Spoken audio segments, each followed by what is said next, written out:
잃어버린 시간을 찾아서 12권 되찾은 시간 68쪽 문학에 대한 재능의 결핍을 덜 후회하거나 더 후회하게 만드는 생각은 오랜 세월 동안 단 한 번도 머리에 떠오르지 않았다. 그때 사실 나는 글을 쓰려는 계획을 완전히 포기하고 파리에서 멀리 떨어진 요양원에서 치료를 받으며 지내고 있었는데 그 체류는 1916년 초 의료진이 단 한 명도 남아있지 않을 때까지 계속되었다. 그때 내가 돌아온 파리는 독자도 곧 보게 될 테지만 처음 1914년 8월 건강검진을 받기 위해 돌아왔다가 다시 요양원으로 돌아갔을 때는 아주 다른 모습이었다. 1916년 다시 파리로 돌아온 어느 저녁 당시 유일하게 내 관심을 끌던 전쟁에 관한 이야기를 듣고 싶어서 나는 저녁 식사 후 베르드랭 부인을 방문하려고 집을 나섰다. 베르드랭 부인은 봉탕 부인과 더불어 집정부 시대를 연상케 하는 전쟁 동안 파리를 지배하는 여왕 중에 한 사람이었기 때문이다.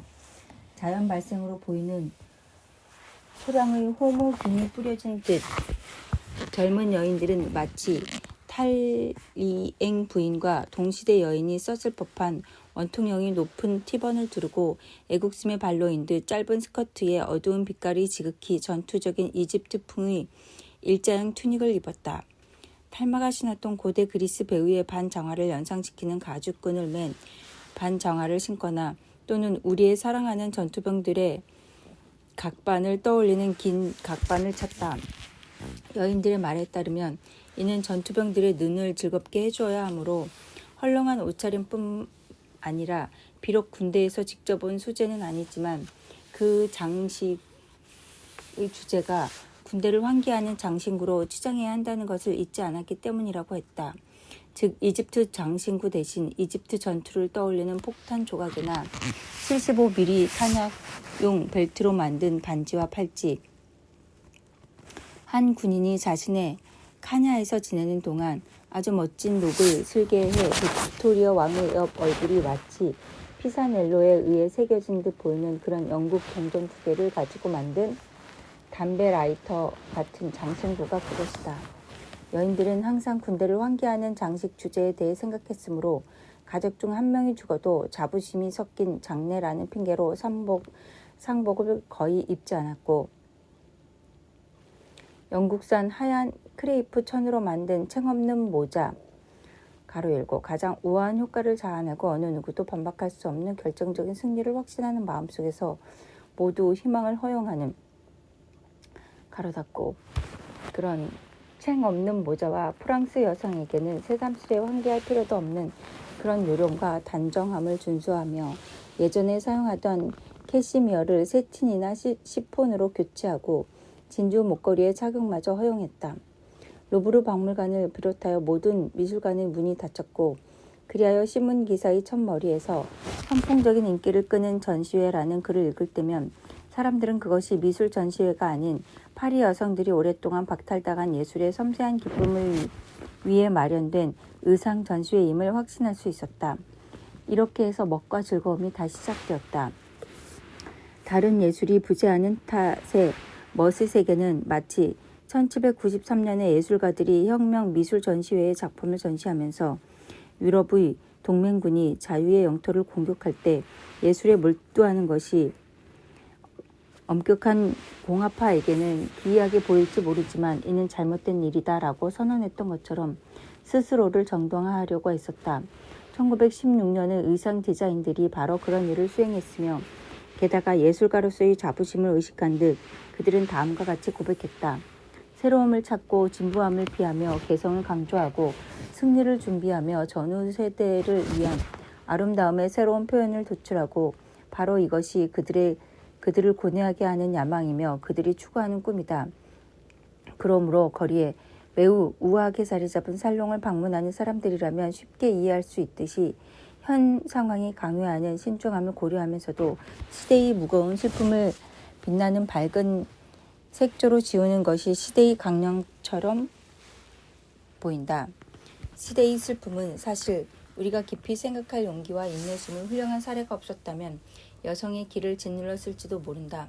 그러므로 참호 깊숙이 해서 집에 두고 온 부재하는 연인의 안락과 멋진 옷차림을 꿈꾸는 우리의 전투병들을 생각하면서 시대의 필요에 부응하는 의상을 창조하기 위해 우리는 더 많은 연구 수행을 멈추지 않을 것이다.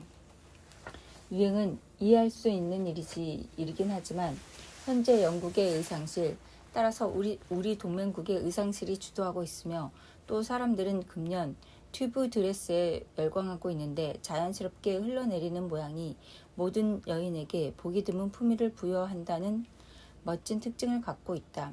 이는 이 암울한 전쟁이 가장 행복한 결과 중 하나일 것이다. 라고 그 매력적인 논설자는 덧붙였다. 가로 열고 사람들은 그가 빼앗긴 지역의 탈환과 국민 감정의 각성이라고 말할 것으로 기대했다. 가로 닫고. 어쩌면 이 전쟁의 가장 행복한 결과 가운데 하나는 의상 분야에서 무분별한 사치와 악취미로 만들어진 옷이 아니라 매우 작은 걸 가지고 그토록 멋진 결과를 얻었다는, 아무것도 아닌 것을 가지고 우아함을 창조했다는 장점일 것이다. 여러 벌로 제작되는 유명 디자이너의 드레스보다 지금은 각자의 개인적인 기질과 안목과 성향을 확인시켜주는 그런 자기 집에서 만든 옷을 더 좋아한다. 자선 행사로 말하자면 적의 공격으로 인한 그 모든 비참함이나 수많은 상위 군인을 생각하면서 베풀어지는 행사인 만큼 어느 때보다 더 기발한 행사가 되어야 한다는 것은 지극히 자연스러운 일이었다. 그 결과 높은 터번을 두른 부인들은 티타임에 브릿지 게임을 하는 탁자 옆에 둘러앉아 전선의 소식을 논평하면서 오후 끝자락을 보내야 했고, 한편 문 앞에는 그들의 자동차가 기다렸는데 자동차 좌석에는 잘생긴 군인과 제복 입은 하인이 앉아서 수다를 떨고 있었다. 게다가 얼굴 위로 솟아오른 그 기이한 원통령 모자만이 새로운 것은 아니었다. 얼굴들 역시 새로웠다. 새로운 모자를 쓴 부인들은 어디서 왔는지 모르는 젊은 여인들로, 그중 몇몇은 6개월 전부터, 몇몇은 2년 전, 몇몇은 4년 전부터 최고의 멋쟁이로 통하고 있었다. 이러한 차이는 게다가 그들에게서 내가 사교계에 처음 데뷔했던 시절 게르망트와 라러슈 푸코 같은 두 가문 사이에 오래된 가문임을 증명하는 3, 4세기의 차이인 만큼이나 중요했다. 1914년부터 게르망트가와 알고 지내던 귀부인은 1916년에 그들 집에 소개된 귀부인을 마치 벼락부자라도 보듯 바라보면서 남편 재산을 상속받은 민망인으로서의 예의를 갖춰 인사를 하고 손거울로 뚫어지게 응시하며 그 귀부인이 결혼했는지 안 했는지도 정확히 알지 못하면서 찡긋한 표정으로 고백했다. 이 모든 것이 구역질 나요 하고 1914년에 부인은 게르망트 내의 신규 회원가입이 자신에서 끝이 나기를 기대하면서 결론을 내렸다. 젊은 남자들에게는 아주 옛날 여자로 보이고 또 상류사회만 출입하지 않았던 늙은 남자들에게는 예전에 본 적이 있다고 생각될 만큼 그렇게 새로워 보이지 않는 그 새로운 사람들은 정치나 음악에 관한 대화와 오락거리를 그 대화에 어울리는 내밀함 속에서 제공했을 뿐 아니라 더 나아가 그 오락거리를 제공하는 것이 반드시 그들이어야 했다. 왜냐하면 사물이 뭔가 새롭게 보이기 위해서는 그것이 옛것이건 새것이건 간에 예술에서는 의학계나 사교계도 마찬가지지만 새로운 이름이 필요하기 때문이다. 가로 열고 어떤 물건들은 게다가 정말로 새로운 이름을 갖고 있었다.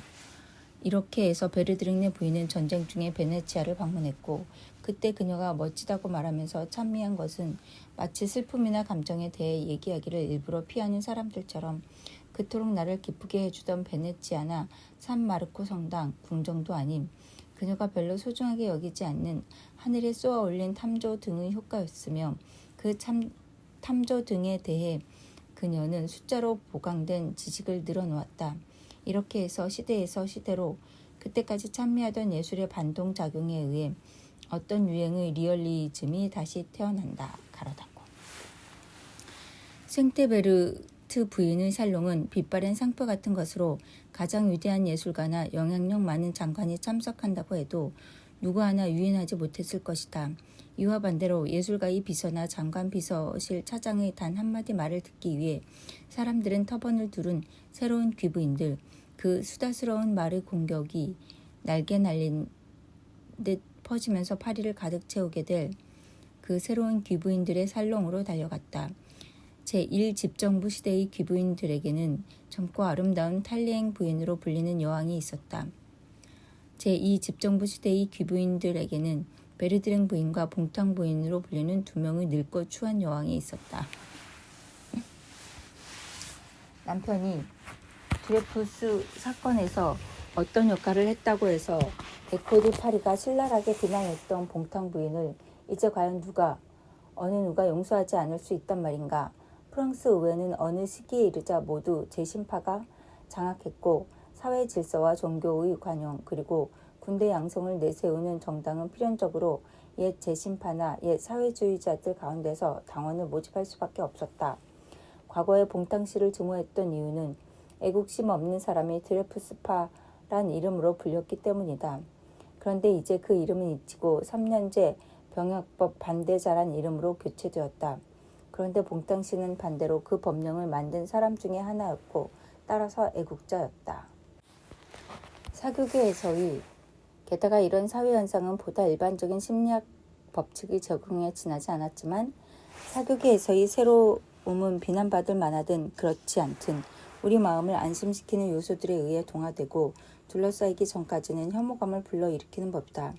처음에는 모든 사람을 소리지르게 했던 생루와 오데트 딸의 결혼처럼 드레푸스주의도 마찬가지였다. 지금은 생루 부부의 집에서 모든 이들이 아는 사람들을 만났으므로 설령 질베르트가 오데트의 품행을 물려받았다 해도 그들은 여전히 생루 부부의 집에 갔을 것이며 또 그녀가 자기를 상속받은 미망인처럼 아직 동화되지 않은 새로운 풍습을 비난해도 승인했을 것이다. 드레푸스주의자가 지금은 사람들이 존중해야 하는 일상적인 것의 범주 안에 통합되었다. 어느 누구도 그것이 그 자체로서 어떤 가치가 있는지를 물어보려고 하지 않았으며 예전에 그것을 비난하기 위해 그랬던 것처럼 지금은 인정하기 위해서도 생각하지 않았다. 그것은 더 이상 충격적이지 않았다. 필요한 것은 그게 전부였다. 얼마의 시간이 지나면 소녀의 아버지가 도적이었는지 아닌지도 더 이상 알지 못하듯이 그것이 충격적이었는지 아닌지도 거의 기억하지 못한다. 부득이한 경우 사람들은 이렇게 말할 수 있을 뿐이다. 아닙니다. 당신이 말하는 분은 그분 처남이거나 동명이인일 겁니다. 적어도 그분에게 비난받을 만한 점이 전혀 없습니다. 물론 여러 유형의 드레푸스주의가 존재하는 것과 마찬가지로 몽모랑시 공작부인 댁을 드나들고 3년제 병역법을 통과시킨 자가 나쁜 사람일 수는 없었다. 어쨌든 모든 죄는 용서받아야 한다. 드레푸스주의에 부여된 이 망각은 한층 더 강력한 이유로 드레푸스를 지지하는 사람들에게 주어졌다. 게다가 정계에는 드레푸스파가 아닌 사람은 찾아볼 수 없었고 어느 순간 정부에 남아있기를 원한 사람들은 모두 드레푸스파였고 심지어는 드레푸스주의와 반대 움직임을 대표하던 사람들조차 그 충격적인 새로운 모습 아래 생루가 좋지 못한 길에 들어섰을 때처럼 새로운 모습 아래 애국심의 결여와 무종교와 무정부주의 등을 구현했다. 이렇게 해서 봉탕스의 드레푸스주의는 모든 정치가들이 그것처럼 눈에 띄지 않는 본질적인 것으로 마치 피부 아래 있는 뼈처럼 더 이상 보이지 않았다. 그가 드레푸스파의 일원이었음을 기억하는 사람은 아무도 없었다.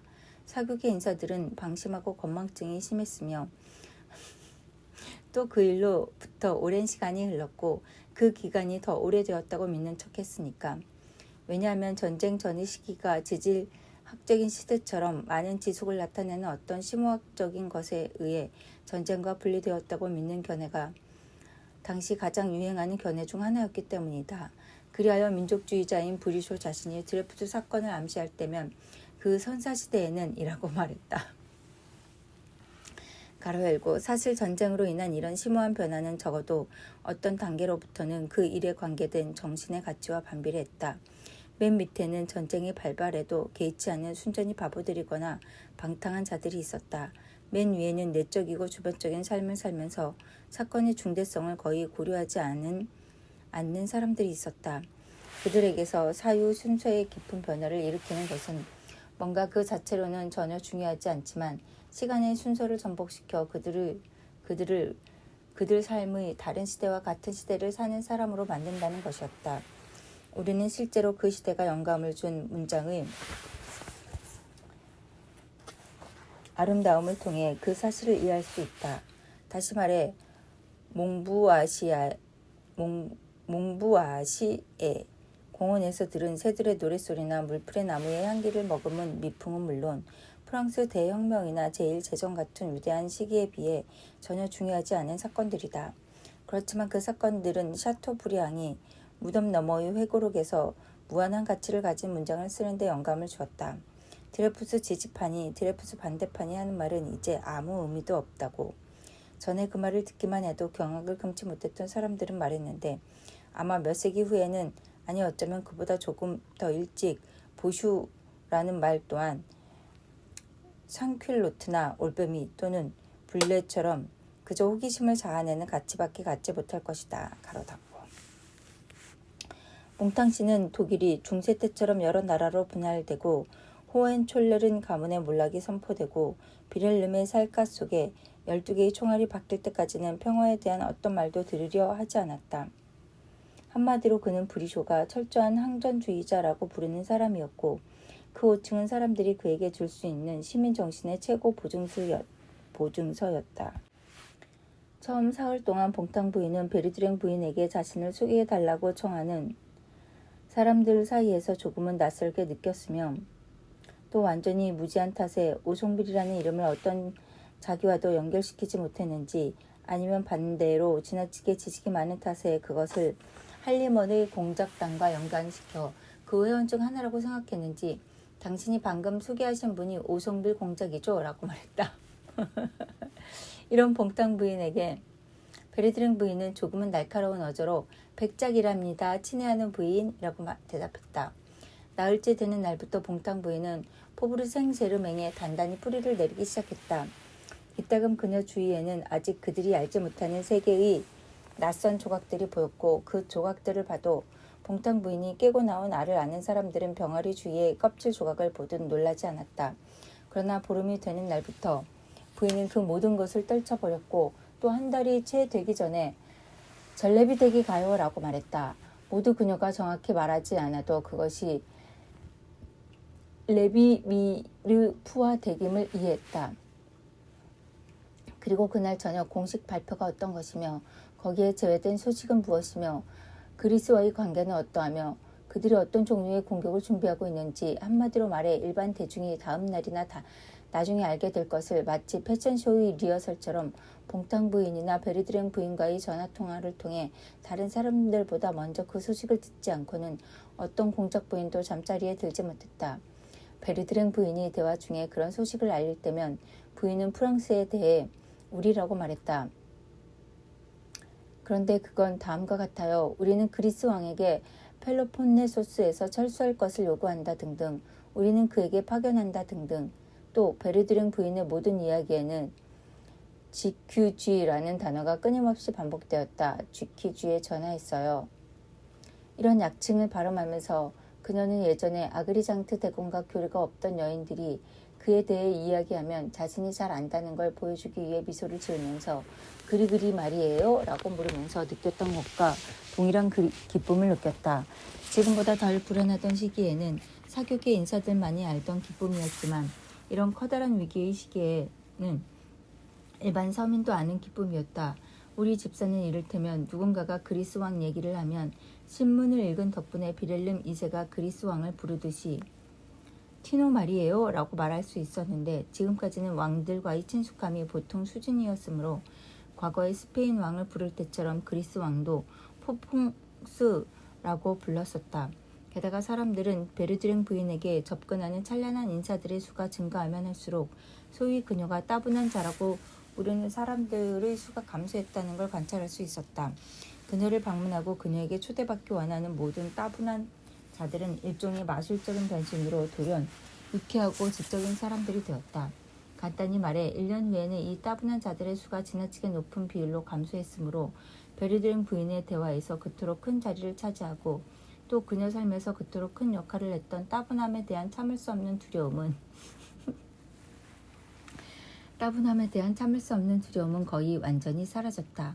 참을 수 없는 따분함은 게다가 그녀는 아주 예전 젊었던 시절에는 따분함을 느낀 적이 없었다고 단언했다. 마치 두통이나 신경성 천식이 늙어가면서 힘을 잃는 것처럼 그녀를 괴롭히는 힘이 약해졌다.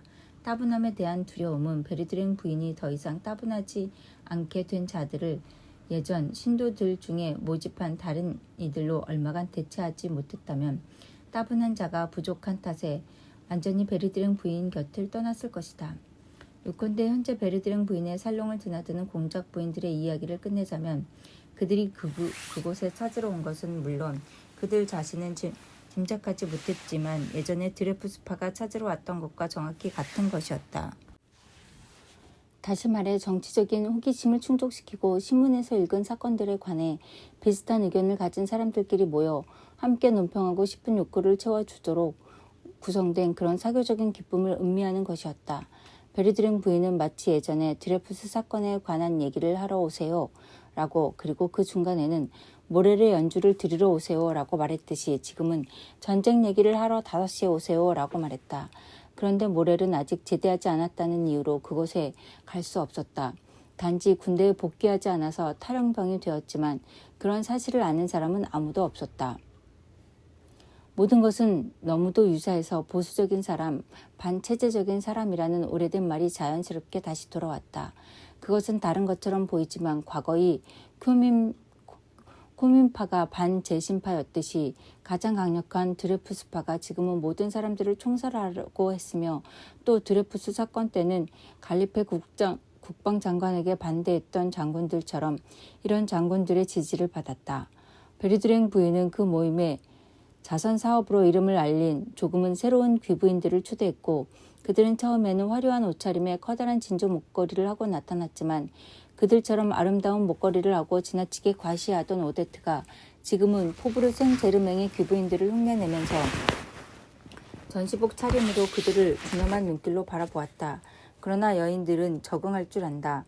서너 번의 방문 후 그들은 자신들이 세련된 옷차림이라고 믿었던 것이 세련된 사람들에게 금지되었음을 알고는 금박부 붙은 화려한 드레스를 따로 보관하고 검소한 옷차림을 받아들였다. 현재 살롱을 빛내는 스타 중에 하나는 꼴찌랍니다 라고 불렸던 인간인데 스포츠에 대한 열정에도 불구하고 그는 병역을 면제받았다. 그는 어떤 감탄할 만한 작품, 내가 계속해서 생각하는 작품의 저자가 되었고 그래서 우연히 두 종류의 추억 사이에 어떤 횡단류 같은 것을 설치했을 때 나는 비로소 그가 알베르틴을 내 집에서 떠나게 한 인물과 동일 인물임을 깨달았다. 게다가 이 횡단류는 알베르틴의 추억이라는 유품과 관련하여 몇 년의 거리를 두고 황무지 한가운데서 중단된 길에 이르렀다. 그녀를 결코 더 이상 생각하지 않았으니까. 그것은 내가 더 이상 결코 이용하지 않는 추억의 길, 추억의 노선이었다. 그러나 꼴찌랍니다 라는 사람의 작품은 최근 일이었고 내 정신은 그 추억의 노선을 지속적으로 드나들면서 이용하고 있었다. 앙드레 남편과의 교류는 그렇게 쉬운 일도 유쾌한 일도 아니었으며 또 사람들이 그에게 보내는 우정도 많은 환멸에 부딪힐 수밖에 없었음을 말해야 한다. 사실 그때 그는 중병을 앓고 있었고 그래서 그에게 기쁨을 가져다 줄 만한 일을 제외하고는 일체의 필요를 피하고 있었다. 그런데 그는 이런 과로한 일과 속에 자신이 아직 알지 못하는 사람들과의 만남을 집어넣었고 또 그의 열렬한 상상력은 그 미지의 인간을 다른 인간들과는 다른 가능성을 가진 인간으로 재현했다. 그러나 이미 아는 사람에 대해서는 그들이 어떤 사람인지 앞으로 어떤 사람이 될지를 너무도 잘 알았으므로 위험한 어쩌면 치명적인 피로를 감수할 만큼 그렇게 가치 있는 사람으로 보지 않았다. 요컨대 그는 매우 나쁜 친구였다. 그리고 어쩌면 새로운 사람에 대한 그의 이런 취향에서 과거에 그가 발베크에서 스포츠와 게임과 온갖 식탐에 열광적으로 대담하게 몰두하던 모습이 발견되는지도 몰랐다. 베르드랭 부인으로 말하자면 내가 앙드레의 지인임을 인정할 수 없었는지 매번 그녀를 내게 소개시켜주고 싶어 했다. 게다가 앙드레가 남편과 함께 오는 일은 드물었다. 앙드레는 내게 멋지고 진실한 친구였고 또 발레 루스에 반발하는 남편의 미학에 충실했으므로 폴리냐크 후작에 대해 이렇게 말했다. 박스트가 그분 집을 장식했다는군요. 그런 집에서 어떻게 잠을 잘 수 있죠? 저는 쥐푸푸가 더 좋아요. 하기야 베르드랭 부부도 계속해서 자기 꼬리를 먹는 것으로 끝나는 이런 탐미주의의 필연적인 발전으로 인해 더 이상 모던 스타일로 하얀 아파트도 견딜 수 없다고 말하면서 이제는 어두운 배경이 오래된 프랑스 가구만을 좋아했다. 나는 이 시기에 앙드레와 자주 만났다. 우리는 무슨 말을 해야 할지 모르다가 한 번은 알베르틴에 대한 추억의 밑바닥에서 새로운 꽃처럼 떠오르는 줄리에트란 이름을 떠올렸다. 당시에는 신비로웠으나 이제 그 이름은 더 이상 아무것도 연상시키지 않았다. 다시 말해 내가 별 관심 없는 많은 주제에 대해 말하는 동안 그 이름에 대해서만은 침묵하고 있었는데 그 이름이 다른 것보다 중요하지 않아서가 아니라 너무 많이 생각한 탓에 일종의 과포화 상태를 일으켰기 때문이다. 어쩌면 그 이름에서 그토록 많은 신비를 보았던 시절이 진실한 시절이었는지 모른다. 그러나 그런 시절은 영원히 지속되지 않을 것이니 어느 날인가 더 이상 우리의 관심을 끌지 않을 신비를 찾기 위해 건강이나 재산을 희생하지 말아야 한다. 베르드랭 부인이 원하는 사람은 누구든지 자기 집에 오게 할 수 있었던 그런 시기에 수식이 완전히 끊긴 오데트에게 부인이 간접적으로 접근하는 걸 보고 사람들은 매우 놀랐다. 그들은 처음에 작은 그룹이 찬란한 집단으로 변한 지금 베르드랭 부인이 추가할 것은 아무것도 없다고 생각했다. 그러나 이별이 길어지면 동시에 원한도 가라앉으며 이따금 우정도 깨어나는 법이다. 죽어가는 사람이 예전에 친지였던 사람의 이름만을 발음하며 또 노인들이 유년 시절의 추억에 만족하는 현상은 사교적인 관점에서도 등가물이 있다.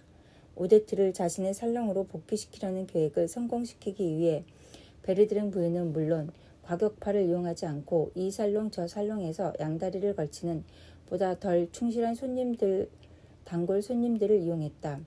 그녀는 그들에게 말했다. 왜 이곳에서 그분을 더 이상 볼 수 없는지 모르겠네요. 어쩌면 나하고 사이가 틀어졌다고 생각하는지 모르지만 난 그렇지 않아요. 사실 내가 그분에게 한 일이 뭔가요? 두 남편도 다 내 집에서 만났는데 그분이 돌아오고 싶다면 언제나 문이 열려 있다는 걸 알았으면 해요. 상상력이 부추기지 않았다면 분명 여주인의 자존심을 상하게 했을 이런 말들을 부인은 여러 번 되풀이했지만 성공하지 못했다. 베르드랭 부인은 오데트가 오는 것을 보지 못한 채 기다렸다. 열성적이지만 친구를 쉽게 저버리는 사절단이 이룰 수 없었던 이 일을 나중에 보게 될 테지만 어떤 사건이 일어나 완전히 다른 이유에서 수행했다. 쉬운 성공이나 결정적인 실패는 그렇게 많지 않은 법이다. 베르드랭 부인은 유감이군요. 봉탕에게 전화를 걸어 내일 필요한 조치를 취하도록 해야겠어요. 노르파의 논설 끝부분 전부를 아직도 검은 잉크로 삭제하다니요. 그것도 페르생의 지휘권을 박탈한 사실을 암시했다는 이유만으로요? 라고 말했다. 어리석음의 현풍조가 각각의 사람들에게 많이 사용되는 표현을 쓰는 것을 자랑스럽게 여기게 하고 또 유행에 따르는 모습을 보여준다고 믿게 했기 때문이다. 한 부르주아 여인이 브레오테 씨와 아그리장트 씨 또는 샤를르스 씨에 대해 얘기하면서 누구 말인가요? 바발드 브레오테? 그리그리? 메메드 샤를르스라고 말할 때처럼 말이다. 게다가 공작 부인들도 똑같이 행동하는 법이어서 지휘권을 박탈하다라는 말을 사용하면 동일한 기쁨을 느꼈다.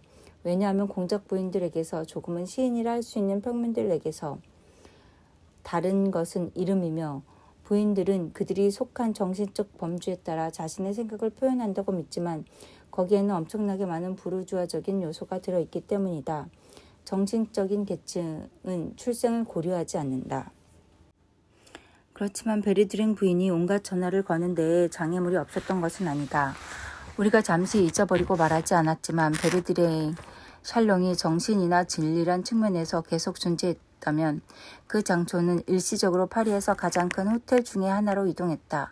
석탄과 전기 부족으로 지극히 습기찬 옛 베네치아 대사관저에서는 연애를 베풀기가 쉽지 않았기 때문이다. 게다가 새로운 살롱에는 쾌적함도 부족하지 않았다. 베네치아에서 물로 한정된 장소가 궁전의 형태를 지시하듯 파리에서 정원 한 모퉁이가 지방에 있는 공원 이상으로 우리를 행하게 하듯 베르드랭 부인이 호텔 안에 소유한 좁은 식당이 눈부시게 하얀 벽과 마른 목걸로 일종의 스크린을 형성하면서 그 위로 수요일마다, 아니 거의 날마다 베르드랭 내의 사치를 이용하는데 매혹된 가장 흥미롭고 가장 다양한 사람들이, 파리에서 가장 우아한 여인들의 실루엣이 뚜렷이 드러났다. 파리에서 가장 부유한 이들도 수입이 없어 절약하던 시기에 베르드랭 내의 재산은 점점 더 증가하고 있었다. 연애의 형태가 변했음에도 브리쇼는 계속해서 매혹되었고, 베르드랭 내의 교제 범위가 확대되어 감에 따라 그는 거기서 마치 성탄절 양말 속에 담긴 선물처럼 그토록 좁은 공간 안에 축적된 새로운 기쁨을 발견했다. 마침내 손님들 수가 너무 많아 개인 스위트룸에 딸린 식당이 지나치게 협소한 날이면 아래층에 있는 엄청나게 큰 식당에서 만찬을 베풀었는데, 예전에 캉브르메르 부부를 초대해야 할 필요가 있을 때 베르드랭 부인에게 그들을 초대하면 장소가 너무 비좁을지도 모른다고 거짓으로 말하게 했던 것처럼, 신도들은 위층에서의 내밀한 분위기를 짐짓 아쉬워하는 척하면서 예전에 작은 지방 열차에서 했던 것처럼 그들끼리만 그룹을 지으면서 마음속으로는 자신이 옆 식탁에 앉은 사람에게 구경거리의 대상, 선망의 대상이 된다는 사실에 황홀해했다. 아마도 통상적인 평화시대였다면 르 피가로나 르 골로아에서 남몰래 보낸 사극의 소식이 브리쇼와 듀라스 공작 부인이 함께 식사한 사실을 마치 마제스틱 호텔 레스토랑이 수용할 수 있는 인원보다 더 많은 수의 사람들에게 알려주었을 것이다.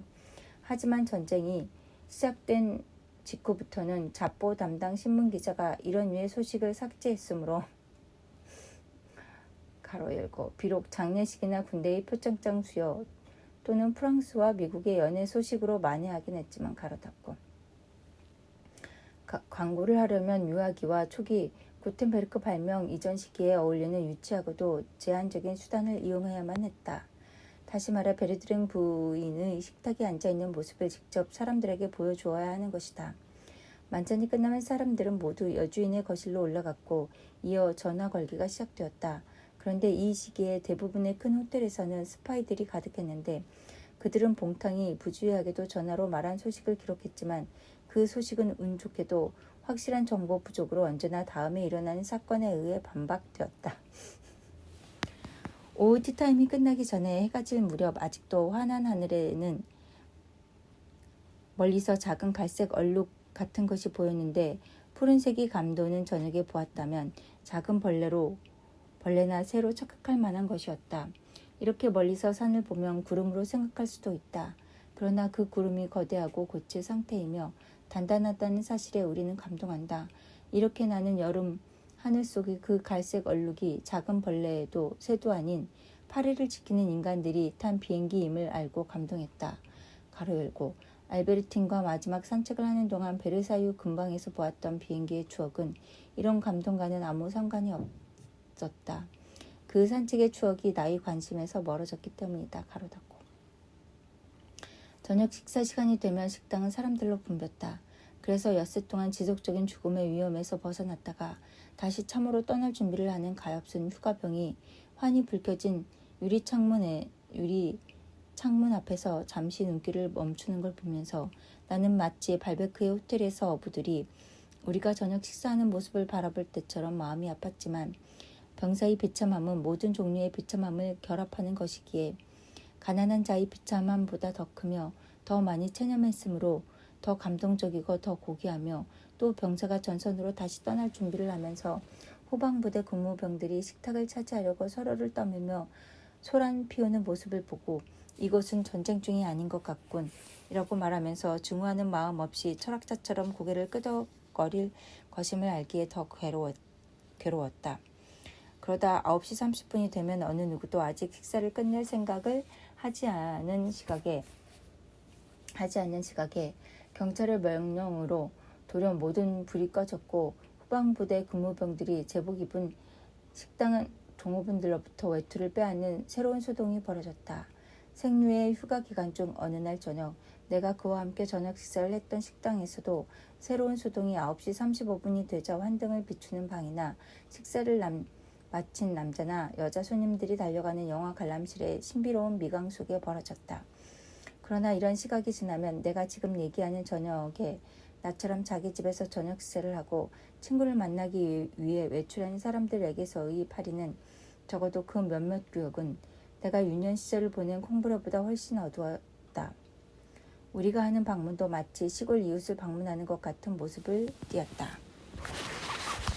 알베르틴이 살아있다면 내가 사교적인 만찬을 하는 저녁에 시내 아케이드 아래에서 만나기로 약속할 수 있다면 얼마나 즐거웠을까. 처음 순간 나는 아무것도 보지 못하고 그래서 그녀가 약속을 어겼다고 생각하며 동요했을 테지만 갑자기 그녀의 낯익은 회색 드레스가 검은 벽 위로 뚜렷이 드러나면서 그녀의 미소띤 얼굴이 나를 바라보는 모습이 보이고 그러면 우리는 서로를 포옹하고 남의 눈에 띄거나 방해받는 일 없이 산책하다 귀가했을 테지. 슬프게도 나는 혼자였고 마치 예전에 수완이 저녁 식사 후 탕송비리 어둠 속에서 지나가는 사람을 더 이상 만나지 못한 채로 그 작은 인로를 따라 생테 스프리 거리까지 우리를 방문하러 왔을 때처럼 시골 이웃을 방문하는 듯한 인상을 받았다. 생트 클로틸드 거리에서 보나파르트 거리에 이르는 그 구불구불한 시골길로 변한 거리에서 이제는 어떤 행인도 만나지 못했다. 게다가 그날 날씨가 떠돌게 하는 풍경 조각들이 더 이상 눈에 보이지 않는 주변 환경에 의해 방해를 받지 않았으므로 바람이 차가운 우박을 쫓아내는 저녁이면 발베크에서 느꼈던 것보다 훨씬 더 내가 예전에 그토록 꿈꾸었던 성남 바닷가에 서 있다고 믿어졌다. 또 지금까지 파리에 존재하지 않던 자연의 다른 요소들도 바캉스를 보내기 위해 기차에서 내린 시골 한복판에 와 있는 것처럼 믿게 했는데 이를테면 달 밝은 밤 우리 옆에 있는 땅에 비친 빛과 그림자의 대조가 그러했다. 달빛은 보통 도시에서는 한겨울에도 낯선 효과를 자아냈다. 그 빛은 알프스 산맥의 빙하 위로 펼쳐지듯 이제 어떤 일꾼도 치우지 않은 눈 쌓인 오스만 대로 위에 펼쳐졌다. 나무들의 실루엣이 푸른빛 또는 금빛 위로 몇몇 일본화나 라파엘로의 그림 배경에서나 찾아볼 수 있는 섬세함으로 뚜렷하고 순수한 빛을 반사했다. 마치 일정한 간격으로 높이 솟아있는 나무들로 뒤덮인 초원에 석양빛이 물릴 때면 흔히 자연에서 찾아볼 수 있듯이 그 실루엣은 나무 뿌리 및 눈 덮인 땅 위로 길게 뻗었다. 그러나 매력적인 섬세한 기교에 의해 영혼처럼 가벼운 나무의 그림자가 펼쳐지는 초원은 초록색이 아닌 비추색의 눈 위를 비추는 달빛 때문에 눈빛인 하얀 빛으로 빛나는 마치 초원 자체가 배나무 꽃잎으로만 엮인 천국의 초원 같았다. 그리고 광장에서 얼음 같은 차가운 물줄기를 손에 잡고 있는 공공분수대에 놓인 여신들은 예술가가 다만 청동을 크리스털에 결합시키려는 의도에서 제작한 두 가지 소재로 만든 조각품 같았다. 이런 예외적인 날들이면 모든 집이 어둠 속에 잠겨 있었다. 그러나 반대로 봄에는 이따금 경찰의 법규를 어기고 한 저택이 아니 저택의 한 층이 어느 층의 반 하나만이 덧문을 닫지 않아 그 만질 수 없는 어둠 속에서 순수한 빛의 반사인 양 견고하지 않은 환영인 양 홀로 몸을 지탱하는 듯했다.